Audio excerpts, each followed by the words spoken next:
World War Z, a novel written by Max Brooks, son of iconic Jewish director Mel Brooks, has become an iconic thing around the world as... Huh? Oh, yeah, no, not that World War Z. Sorry. Let's talk about the real one. This one. On March 22nd, 2022, Vladimir Putin began a campaign invading the independent state of Ukraine. In the time since this invasion campaign has begun, there have been deaths, tortures, and whole communities moved to safety. In the war front, individuals have come forth volunteering their services in an effort to beat back the Russian forces. On the world front, a different war has been going on, specifically on social media.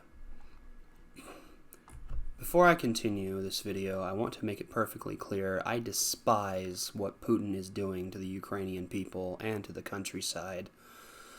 With that being said, I cannot resist helping a friend of mine by making this video.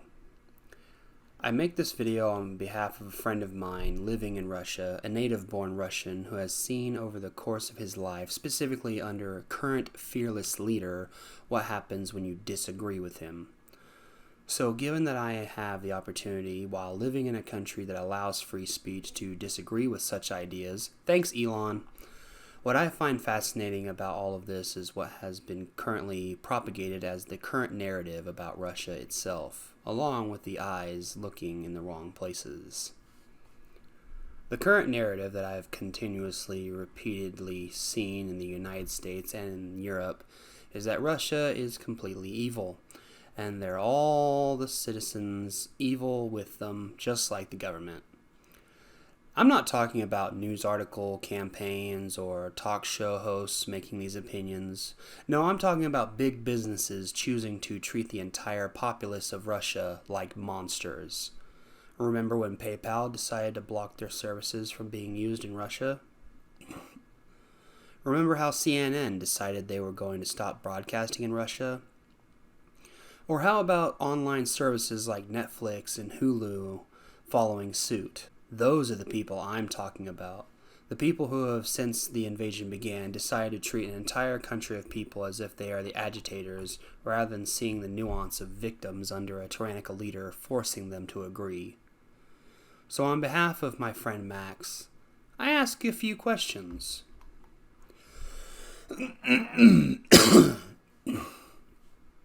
Why is it okay to label an entire people as completely evil, but not a different group of people who have been invading Europe for the last 2 decades? Do you honestly think that cutting off services and program opportunities like this to Russian citizens will make them go against their leader more? Or is it more likely that they'll be throwing fire on the propaganda that the fearless leader has been saying that the rest of the world hates them, and that this is proof? And let's not pretend the other side doesn't currently have a government that's been taking advantage of the circumstance to become fully tyrannical. Oh, don't ask me. Just look into it. Did you ever ask or wonder what happened to the volunteers who flew over to Ukraine only to find out that they were having their passports ripped up and they were forced to be put on the front lines as cannon fodder? Now, to be fair, a bunch of those volunteers, big massive air quotes, were simply Redditors and online morons who thought that they could just go to the border, take a few selfies to prove that they were there, and then leave. But still, the Ukrainian government is treating them so terribly. Meanwhile, the current Ukrainian Prime Minister has created policies that make his own country illegal to disagree with him, or think of a different political party, or vote otherwise in upcoming elections while all this is happening. And of course, Western governments are claiming this to be an amazing and perfect form of democracy, just like another form of governmental program that they thought was the ultimate form of democracy back in the 20s and 30s. Germany and Japan and Italy, for example. But for now, I'll digress from that. Video for later. But even with that said, where are the people pointing out what the Ukrainian government is doing, falsifying footage of helicopter attacks and claiming the Ukrainian claiming that the Prime Minister is at the front lines when the photos used in the articles are from 2016, not currently. Don't see a lot of people talking about that. But then again, the first casualty of war is always truth.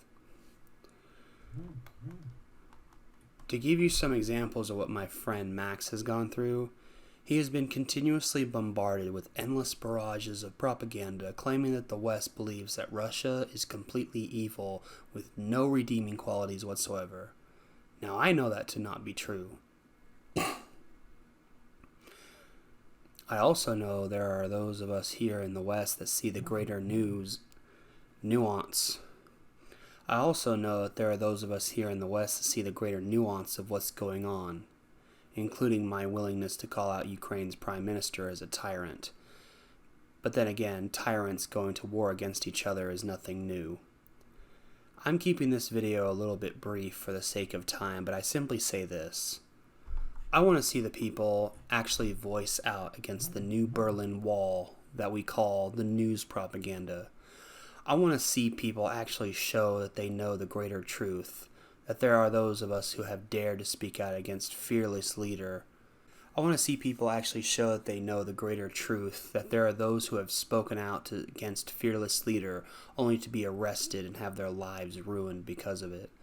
I want to see people who prove that they still think of Russian citizens as victims of a tyrant at best, and perhaps kidnapped people suffering from Stockholm Syndrome at worst. And yes, there are definitely citizens that do agree with fearless leader, but for those who disagree, just like another group of people who are being silenced elsewhere until a certain billionaire declared, 44 billion, y'all! I'm here to say, we are here with you.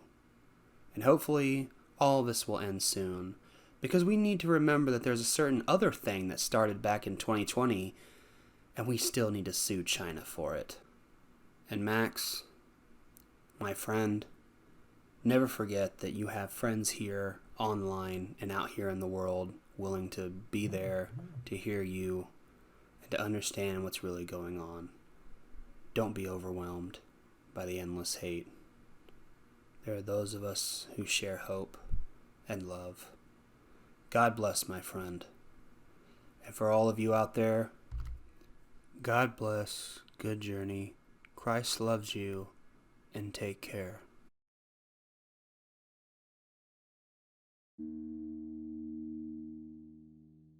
Тили-тили-бом, закрой глаза скорее. Кто-то ходит за окном и стучится в двери. Тили-тили-бом, кричит ночная птица. Он уже пробрался в дом, тем, кому не спится.